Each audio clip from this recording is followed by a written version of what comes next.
Suspension of fundamental rights. याद रखिएगा, suspension of fundamental rights का मतलब होता है taking away the fundamental rights. When I take away fundamental rights from you people, that means fundamental rights को suspend किया गया है। ठीक है, taking away of fundamental rights. अब समझिए, सबसे पहली बात, what is the case in USA, क्योंकि we have borrowed fundamental rights, the idea of fundamental rights from USA. तो यूएसए में क्या केस है? यूएसए में फंडामेंटल राइट्स को सस्पेंड किया जाता है या नहीं किया जाता? तो याद रखिएगा, यूएसए में कभी भी फंडामेंटल राइट्स सस्पेंड नहीं होता है, never suspends.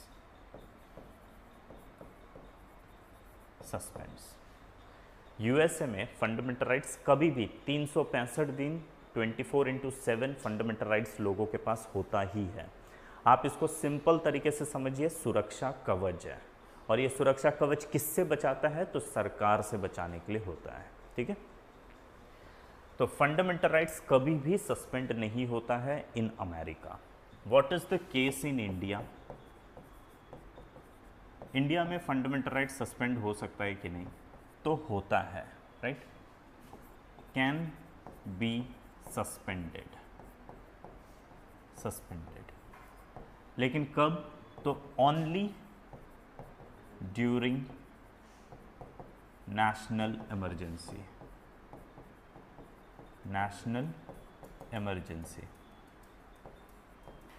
This is a topic of emergency जो हम फ्यूचर में पढ़ने वाले हैं। अभी के लिए समझिए, जब देश में आपातकाल, राष्ट्रीय आपातकाल जब घोषित हो जाएगा, जब नेशनल इमरजेंसी डिक्लेयर हो जाएगा, it is only eight that time जब लोगों का फंडामेंटल राइट्स सस्पेंड किया जा सकता है। ठीक है, अब सवाल आता है कि नेशनल इमरजेंसी कौन से ग्राउंड पर डिक्लेयर होता है और कौन कौन से उनमें से, जिन भी ग्राउंड पर डिक्लेयर होता है उनमें से किस ग्राउंड पर ये सस्पेंड होता है और सस्पेंड नहीं होता है। ठीक है, एकदम शांति से पहले समझते चलिए। नेशनल इमरजेंसी आर्टिकल नंबर 352 के अंडर डिक्लेयर होता है। ठीक है, नेशनल इमरजेंसी 3 ग्राउंड पे डिक्लेयर हो सकता है, या तो वॉर, या तो एक्सटर्नल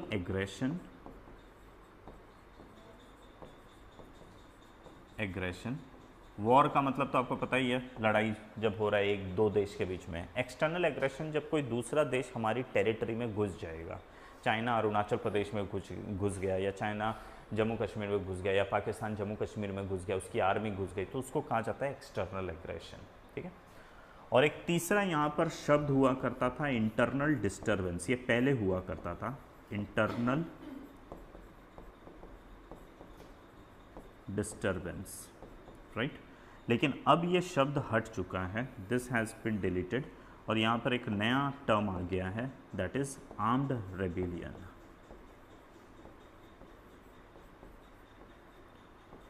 रेबेलियन। जब हथियार लेकर, वेपन लेकर विद्रोह किया जाता है, उसको कहा जाता है आर्म्ड रेबेलियन। ये जो चेंज किया गया, इंटरनल डिस्टर्बेंस, इस शब्द को हटाकर आर्म्ड रेबेलियन लिखा गया। ये 44th कॉन्स्टिट्यूशन अमेंडमेंट एक्ट के थ्रू लिखा गया था।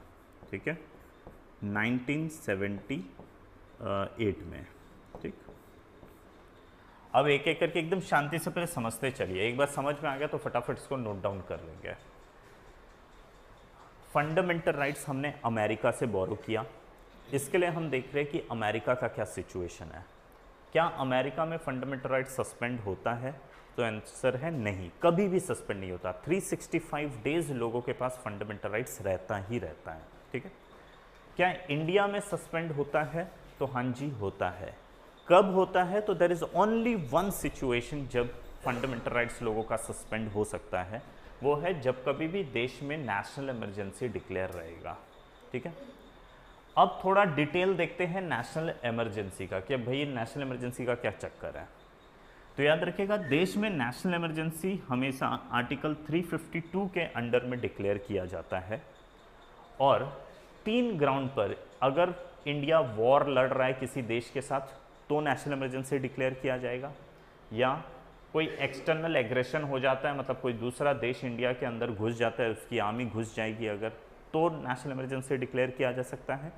या पहले एक शब्द था इंटरनल डिस्टर्बेंस, इस ग्राउंड पे भी नेशनल इमरजेंसी डिक्लेयर किया जा सकता था, लेकिन मोरारजी देसाई की गवर्नमेंट ने by 44th constitution amendment act ये टर्म को हटाकर रिप्लेस कर दिया आर्म्ड रिबेलियन। क्यों रिप्लेस किया? क्योंकि इंटरनल डिस्टर्बेंस एक वेग टर्म है जिसमें कुछ क्लैरिटी के साथ पता नहीं चलता है कि क्या इंटरनल डिस्टर्बेंस हो सकता है। आप किसी भी चीज़ को इंटरनल डिस्टर्बेंस डिक्लेयर कर सकते हैं।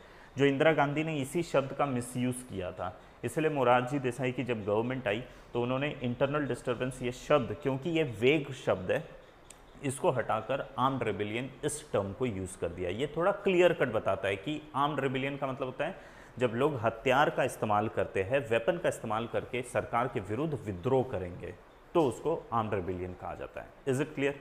यहाँ तक क्लियर? हाँ। अब देखते हैं कि इमरजेंसी के टाइम पे फंडामेंटल राइट सस्पेंड होता है तो कैसे होता है। तो हम फंडामेंटल राइट्स को दो पार्ट में ब्रेक कर देंगे।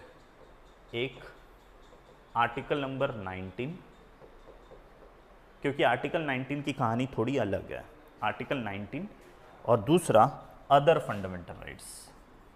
19 को छोड़कर जो भी दूसरे फंडामेंटल राइट्स है, those fundamental rights.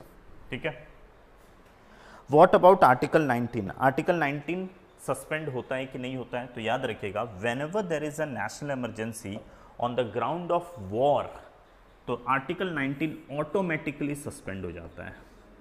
Nothing need to be done, automatically the moment यहां पर आपने वॉर के ग्राउंड पे नेशनल इमरजेंसी डिक्लेयर किया, मान लिया जाएगा कि लोगों का फंडामेंटल राइट्स आर्टिकल 19 सस्पेंड हो गया है, इमीडिएटली वो सस्पेंड मान लिया जाता है। ठीक है। So it happens automatically. ठीक है, ऑटोमेटिकली सस्पेंड हो जाता है।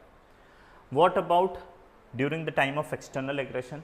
So again during the time of external aggression armed article 19 automatically suspend हो जाती है। ठीक है।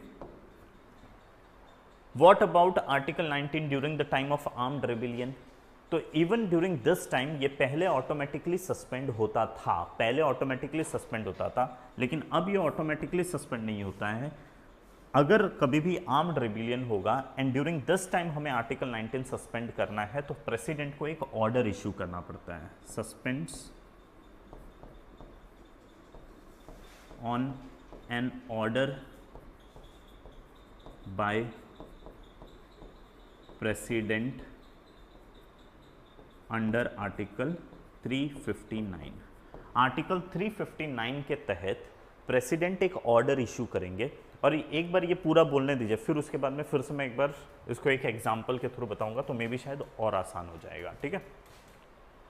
सो यहाँ पर जब कभी भी देश में आर्म्ड रेबेलियन होगा, ऐसे टाइम पर आर्टिकल 19 कैसे सस्पेंड होता है? ऑटोमेटिकली सस्पेंड नहीं होता है। यहाँ पर सस्पेंड होने के लिए प्रेसिडेंट को एक सेपरेट ऑर्डर इशू करना पड़ता है अंडर आर्टिकल 359। ठीक है। अच्छा, what about other fundamental rights?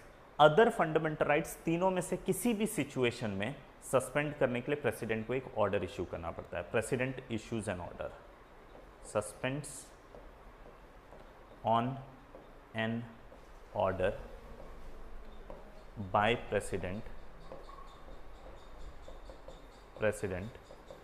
Under article 359। ठीक है जी, कहानी यहाँ तक की सिंपल। इसका मतलब fundamental rights, other fundamental rights suspend हो सकते हैं, but for this president need to issue an order under article 359। अब हुआ क्या था? In the year 1975 sorry, in the year 1975 देश के प्रेसिडेंट थे फखरुद्दीन अली अहमद। ईयर है 1975। देश में प्रेसिडेंट हुआ करते थे उस समय,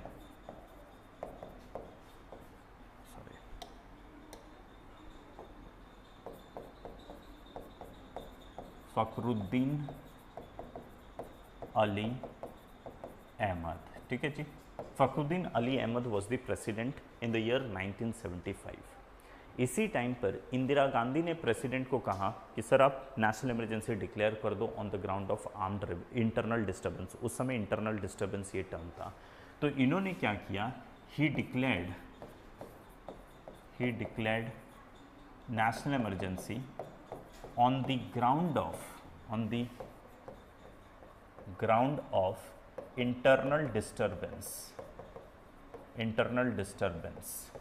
on 25th of June 1975 on the recommendation of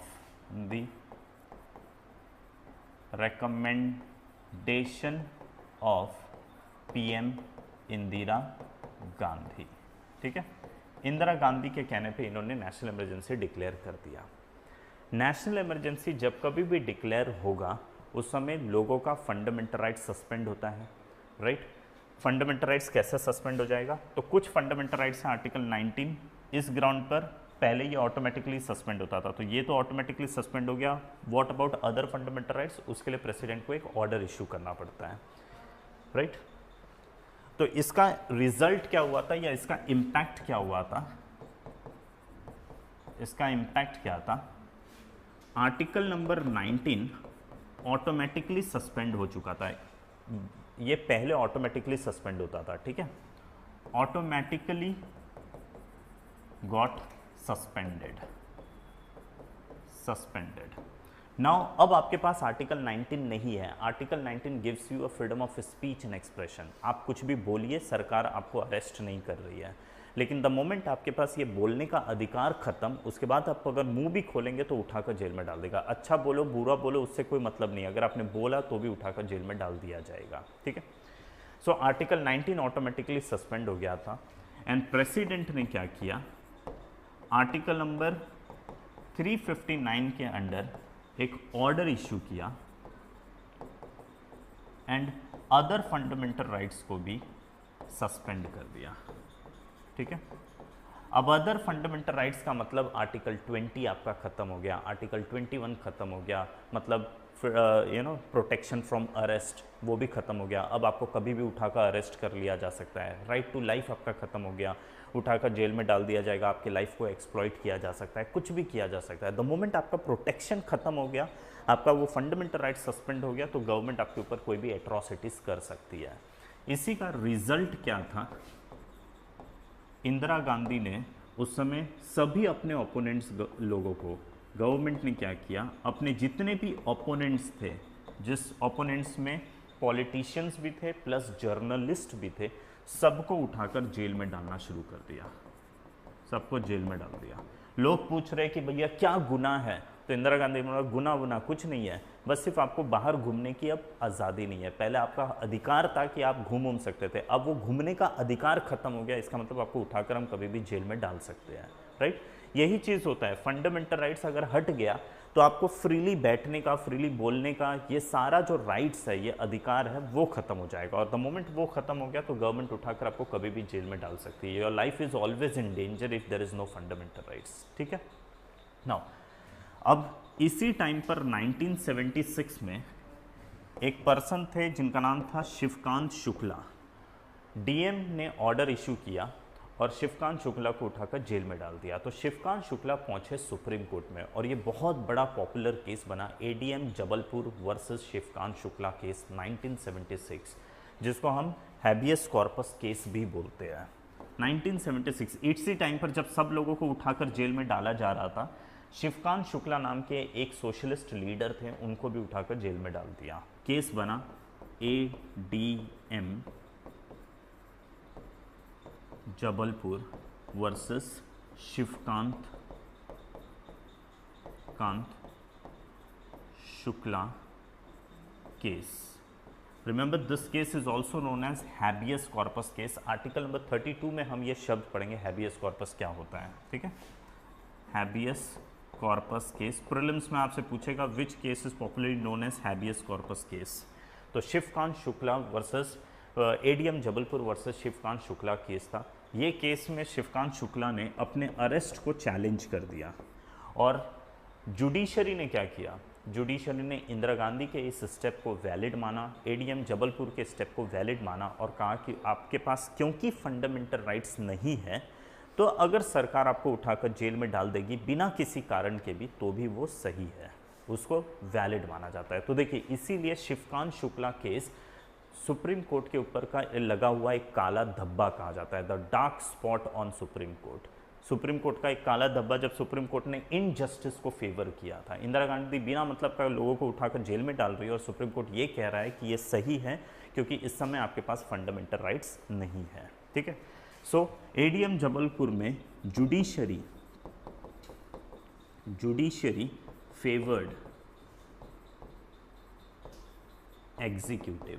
executive को उन्होंने फेवर कर दिया। ठीक है, और यही रीज़न है, इसी रीज़न की वजह से only for this reason this particular case is regarded as a black spot on judiciary के ऊपर का काला धब्बा किस केस को माना जाता है? तो ADM Jabalpur versus Shivkant Shukla case. Injustice को सुप्रीम कोर्ट खुलेआम प्रोटेक्ट कर रहा था, मतलब उसको फेवर कर रहा था। लेकिन इसी केस में एक जज थे जिनका नाम था HR Khanna, right, justice HR Khanna. इनका अपना खुद का एक माइनॉरिटी ओपिनियन था। ये देखिए 5 जज है, तो 5 जज में से 4 लोग ने बोला इंदिरा गांधी जो कर रही है एकदम सही है, एक जज का ओपिनियन सिर्फ अलग था। तो माइनॉरिटी जजमेंट इम्पैक्टफुल नहीं होता है, उसको आप मानते नहीं है। जो मेजॉरिटी जजमेंट होता है finally ultimately at the end of the day उसी को एक्सेप्ट किया जाता है। बट क्योंकि इनका माइनॉरिटी ओपिनियन बहुत ही इम्पैक्टफुल था तो इसके लिए हम इसको पढ़ते हैं, लेकिन लागू वही हुआ था जो मेजॉरिटी लोगों ने कहा था। ठीक है, सो व्हाट ही सेड कि even during national emergency life and liberty of person must be protected. ये देखिए अब इन्होंने पहली बार कुछ एक बड़ा सा बात बोल दिया था, must be protected. So though this particular statement was not given a due importance because it was a minority judgment, but HR Khanna ने एक बहुत इंपॉर्टेंट बीज रख दिया था। इसी केस में कहा था कि even during the time of national emergency एक व्यक्ति का life and liberty at least protect होना चाहिए, अदरवाइज उसका लाइफ खतरे में आ जाएगा एंड डेमोक्रेसी भी विल फॉल इन डेंजर। ठीक है, अब ये वाला मामला तो ख़त्म हुआ। इसके बाद में 21 मार्च 1977 इमरजेंसी एंड हो गई, इमरजेंसी एंडेड। ठीक है, इमरजेंसी के बाद में इलेक्शन हुआ और इलेक्शन में 1977 में सरकार बनी किसकी? तो मोरारजी देसाई की, जनता पार्टी की गवर्नमेंट बनी, राइट, गवर्नमेंट बनी जनता पार्टी की, PM बने मोरारजी देसाई जी देसाई। और इस गवर्नमेंट के लिए सबसे बड़ा चैलेंज ये था कि इंदिरा गांधी ने जो 2 साल पहले जो इनजस्टिस किया वो इनजस्टिस फ्यूचर में फिर कभी कोई ना कर सके, इसके लिए हमें कोई मेजर्स लेना पड़ेगा। We need to take some measures so that अब फ्यूचर में एटलीस्ट कम से कम ऐसा ना हो। तो इन्होंने ही कॉन्स्टिट्यूट किया, गठित किया एक कमेटी जिसका नाम है जयंतीलाल छोटालाल, मतलब commission Jayantilal Chhotelal commission, JC Shah commission, Jayantilal Chhotalal Shah commission. और इस कमीशन को कहा कि भाई आप स्टडी करो, डू अ स्टडी, इसको कहा गया कि डू स्टडी टू इंश्योर कि फ्यूचर में इस तरीके का इंदिरा गांधी जैसा इनजस्टिस कोई ना कर सके। ठीक है, मतलब इंदिरा गांधी जैसा नेशनल इमरजेंसी कोई डिक्लेयर ना कर सके। जयंतीलाल छोटालाल शाह कमीशन ने स्टडी किया, स्टडी करके अपना रिकमेंडेशन दिया और इन्हीं के रिकमेंडेशन के बेसिस पे 44th कॉन्स्टिट्यूशन अमेंडमेंट एक्ट लाया गया, एक्ट 1978 का आया। और इस एक्ट के थ्रू क्या किया गया? सबसे पहली बार जो वेग टर्म था इंटरनल डिस्टर्बेंस, जो एक बहुत ही वेग, जिसमें कुछ क्लैरिटी नहीं है। इंटरनल डिस्टर्बेंस कुछ भी हो सकता है। आप मोदी सरकार के खिलाफ 2 लोग बैठकर अगर धरना देंगे, मोदी जी बोल देंगे कि ये इंटरनल डिस्टर्बेंस हो रहा है, डिस्टर्बेंस कॉज कर रहा है, कुछ भी हो सकता है। तो इंटरनल डिस्टर्बेंस ये शब्द बहुत ही वेग शब्द था। तो इसी जयंतीलाल छोटालाल शाह कमीशन के रिकमेंडेशन पे by 44th constitution amendment act internal disturbance ये जो शब्द था दिस वाज रिप्लेस्ड विथ, इसको रिप्लेस कर दिया गया था विथ आर्म्ड रेबेलियन पहला चीज। सेकंड, इसी कमीशन के रिकमेंडेशन पर 44th कॉन्स्टिट्यूशन अमेंडमेंट एक्ट के through article number 20 and article number 21 plus one thing called habeas corpus, ये तीन के बारे में कहा गया था कि can never be suspended, can never be suspended even during national emergency. तो अब इमरजेंसी, सो अब का प्रेजेंट सिचुएशन क्या है? What is the present situation? Present situation है कि सारे फंडामेंटल राइट्स सस्पेंड हो सकते हैं but not article 20, 21 and habeas corpus. ये तीन चीज़ कभी भी सस्पेंड नहीं होता है। और आर्टिकल 19 कैसे सस्पेंड होता है? तो आर्टिकल 19 की कथा कहानी आपको पता ही है। This is the way how it get suspend.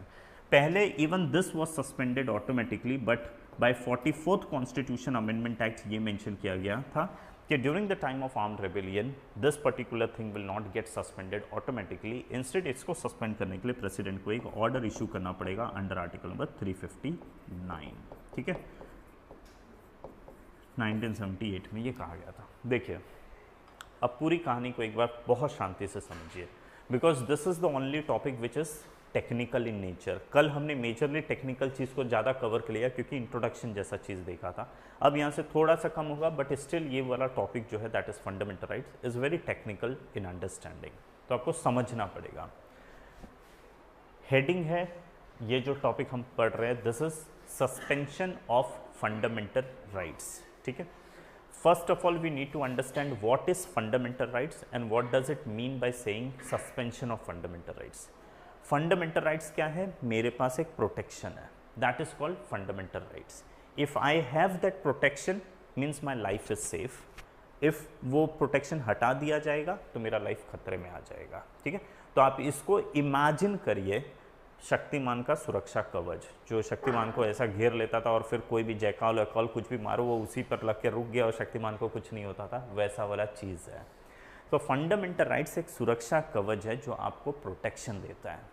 अब सवाल यहाँ पर इस टॉपिक में है, क्या वो सुरक्षा कवच को कभी भी सस्पेंड किया जा सकता है, यानी हटाया जा सकता है? कभी भी वो सुरक्षा कवच आपसे हटाया जा सकता है कि नहीं हटाया जा सकता? अमेरिका में सुरक्षा कवच कभी भी नहीं हटेगा। It will always be there 365 days 24/7। That सुरक्षा कवच is always there with the citizen, with the people of America. ठीक है, what is case in India? India में सुरक्षा कवच जो शक्तिमान का सुरक्षा कवच है वो हट सकता है, लेकिन सिर्फ एक ही सिचुएशन में, वो सिचुएशन है नेशनल इमरजेंसी। ठीक है, यहाँ तक तो क्लियर। अब यहाँ पर क्योंकि नेशनल इमरजेंसी के अलग अलग ग्राउंड होते हैं, तो हमें नेशनल इमरजेंसी को थोड़ा सा डिटेल में देखना होता है कि नेशनल इमरजेंसी तो 3 ग्राउंड पे होता है, तो क्या किसी भी ग्राउंड पर सस्पेंड होगा क्या? तो देखिए, नेशनल इमरजेंसी आर्टिकल 352 के तहत डिक्लेयर किया जाता है और नेशनल इमरजेंसी का 3 ग्राउंड है, war, external aggression and armed rebellion. Right, अब ये तीनों ही ग्राउंड में क्या केस है फंडामेंटल राइट्स का? वी नो कि फंडामेंटल राइट्स गेट सस्पेंड्स, है ना, कैन बी सस्पेंडेड, बट इस फंडामेंटल राइट्स को हम 2 पार्ट में ब्रेक कर देते हैं। First we will be talking about article 19 and then we will talk about other fundamental rights. Right, what about article 19? So if there is national emergency on the ground of war, nothing need to be done, automatically it is assume कि fundamental rights आपका suspend हो चुका है। You don't have article number 19, that means you don't enjoy freedom of speech and expression. और क्योंकि आपके पास freedom of speech and expression नहीं है, तो आपको कभी भी उठाकर जेल में डाल दिया जाएगा, कुछ भी कर दिया जा सकता है। ठीक है, देखिए, पहले ये केस ऐसा चलता था। पहले इमेजिन करिए एक पर्सन है जिसका नाम है मंगलू, वो खाना खाया, राइट, खाना खाकर मस्त जाकर अपने खटिया पर सो जाता था। ठीक है, जाकर सो गया था, यह आराम ही कर रहा था कि इसी बीच में पुलिस की गाड़ी आई। अब पुलिस आया, पुलिस ने आकर, ये ब्रिटिश एरा की बात कर रहा हूँ, राइट, पुलिस आती थी और आकर इसको सीधा लेकर चले जाती थी, अरेस्ट करके लेकर चले गई। मंगलू चिल्लाते रहता था कि साहब मैंने क्या किया, बताओ बताओ मैंने किया क्या है, मुझे तो पता भी नहीं है क्या किया है। लेकिन फिर पुलिस इसको लेकर चले जाती थी और बोलती थी नहीं बस हमारा मन कर रहा है, आ जाते को जेल में डाल दिया। ठीक है, ऐसा क्यों कर लेती थी? क्योंकि मंगलू के पास आज़ाद घूमने का कोई अधिकार नहीं था। जब चाहे तब उठाकर पुलिस उसको अंदर डाल सकती, क्योंकि आपके पास घूमने का अधिकार नहीं है, राइट? फ्रीडम ऑफ मूवमेंट नहीं है या फ्रीडम ऑफ लाइफ नहीं है, इसके लिए आपको कभी भी उठाकर अरेस्ट करके रख दिया जा सकता था। और प्लस इसको इन्फॉर्म भी नहीं करते थे। लेकिन जब इंडिया आज़ाद हो गया, ब्रिटिश एरा ख़त्म हो गया, इंडिया आज़ाद हुआ, तो इसको एक राइट मिला। राइट है राइट टू फ्रीडम। इमेजिन करें कि फ्रीली आराम से आप घूम सकते हो। तो अब मंगलू जब खाकर सो रहा है, पुलिस आएगी अरेस्ट करने, तो मंगलू बोलेगा कि मेरे पास अधिकार है आज़ाद स्वतंत्र रहने का, आज़ाद रहने का, आप मुझे बिना मतलब का अरेस्ट नहीं कर सकते। हाँ, ये फ्रीडम के ऊपर कुछ कंडीशंस है कि अगर आपने कोई क्राइम किया तब उठाकर लेकर जाएगा, लेकिन अगर आपने कोई भी क्राइम नहीं किया तो क्या पुलिस आकर हम लोग को किसी को भी उठाकर लेके जा सकती है क्या? नहीं, क्योंकि हमारे पास फ्रीडम है, right to life and liberty है, we have the freedom of liberty. But during the British era there was no such liberty, the right was no such right available to the people. ठीक है, plus British era में कोई inform भी नहीं करता था, अब पुलिस को इन्फॉर्म करना पड़ेगा कि on what ground you are making this arrest, right?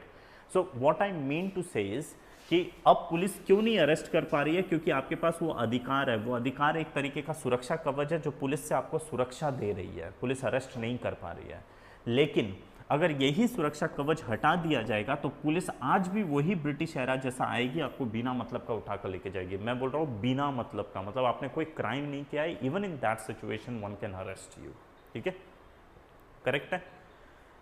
एक एग्जाम्पल है, रिसेंटली हुआ क्या, तो मणिपुर में आर्मी गई, वहाँ पर कुछ लोगों को उठाकर अरेस्ट कर ली। सुनिए, आर्मी गई और जाकर कुछ लोगों को अरेस्ट कर लिया। वो लोग पूछ रहे थे कि हमारा क्राइम क्या है, तो आर्मी ने बोला क्राइम कुछ नहीं है, बस हमें शक है कि आप शायद कुछ क्राइम कर सकते हो, या ऐसा ही फॉर एग्जांपल हमने सस्पिशन के ग्राउंड पे उठाकर आपको जेल में डाल दिया। जुडिशरी ने कहा एकदम सही है, कोई दिक्कत नहीं। लेकिन सेम चीज़ यहाँ पर नहीं किया जा सकता। ऐसा क्यों? क्योंकि वहाँ पर that Manipur was declared as a disturbed area और वहाँ पर लोगों के फंडामेंटल राइट्स को सस्पेंड कर दिया गया था। तो बिकॉज अगर कभी भी डिस्टर्ब्ड एरिया होगा तो वहाँ पर लोगों का फंडामेंटल राइट सस्पेंड होता है। ठीक है, तो अब इसको एकदम सिंपल तरीके से समझिए। जैसे कल का इनफैक्ट तो ज़्यादा ही डिफिकल्ट था, वो अगर ईजिली समझ में आ गया तो अब सारा चीज़ बहुत ईजिली समझ में आएगा, प्रोवाइडेड आपको एक बार समझने के बाद में आपको थोड़ा सा ब्रेन स्टॉर्मिंग करना है। ठीक है, सो आर्टिकल 19 ऑटोमेटिकली सस्पेंड हो जाता था। ऑटोमेटिकली यहाँ पर भी एक्सटर्नल एग्रेशन के केस में भी ऑटोमेटिकली सस्पेंड हो जाता है। What about in case of armed rebellion? Earlier it used to be suspend automatically, but by 44th Constitution Amendment Act, by 44th Constitution Amendment Act, Parliament made this changes where now it says कि during the time of armed rebellion, Article 19 will get suspend only on the order issued by the President under Article number 359. ठीक है? What about other fundamental rights? इस other fundamental rights में सब चीज़ included है, including article 20, 21, सब चीज़। ये सब के सब पहले सस्पेंड हो जाते थे by president order under article 359। लेकिन अब इसमें एक चेंजेस हो गया है कि 20, 21 एंड हैबियस कॉर्पस ये सस्पेंड नहीं होता। तो ये जो नया डेवलपमेंट हुआ, ये डेवलपमेंट कैसे हुआ है, तो वही डेवलपमेंट देखने के लिए हम इस केस स्टडी को देखते हैं। 1975, when Fakhruddin Ali Ahmed declared national emergency on the ground of internal disturbance on 25th of June 1975 on the recommendation of Prime Minister Indira Gandhi. At that time, Article 19 got suspended automatically, whereas President issued a separate order under Article number 359 to suspend the other fundamental rights, including Article 2021, because at that time 2021 भी suspend होता था, right? Now government ने क्या किया, government ने सभी लोगों को अरेस्ट करना शुरू कर दिया, जेल में डाल दिया। 1976 था जब ADM Jabalpur versus Shivkant Shukla, one of the very popular case known as habeas corpus case. इस केस में जुडिशरी ने एग्जीक्यूटिव के एक्शन को फेवर किया और फेवर करके कहा था कि जो गवर्नमेंट सबको अरेस्ट करी है, this is absolutely perfect, absolutely right. Now HR Khanna, one of the जज in this particular matter, he was of the opinion कि even during the time of national emergency, right to life and liberty, at least these things must be protected.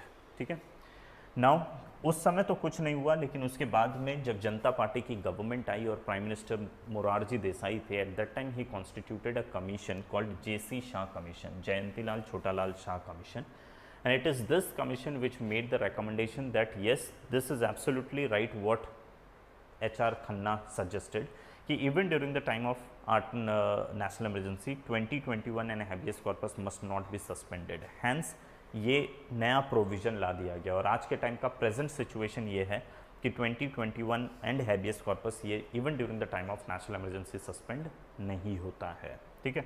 और internal disturbance को replace कर दिया with the term arm rebellion, because internal disturbance एक वेग term हुआ करता था, ठीक है। अब मुझे ये बताइए, fundamental rights are restricted rights और absolute right? restricted rights. Which of the articles are restricted? I mean, which articles are absolute in nature? 17 and 24. Restriction लगाना एंड सस्पेंड करना दोनों में फ़र्क है। रेस्ट्रिक्शन लगाने का मतलब होता है उसके ऊपर टर्म्स एंड कंडीशन इम्पोज करना, और सस्पेंड करने का मतलब होता है हटाई ही देना, ठीक है। कौन सा ऐसा आर्टिकल है जिसके ऊपर टर्म्स एंड कंडीशन नहीं है? तो वो है 17 एंड 24। कौन सा ऐसा आर्टिकल है जिसको कभी भी सस्पेंड नहीं किया जा सकता? तो वो है 20, 21 एंड हैबियस कॉर्पस, ठीक है जी। चलिए अब इसको नोट डाउन करके कंप्लीट कर दीजिए।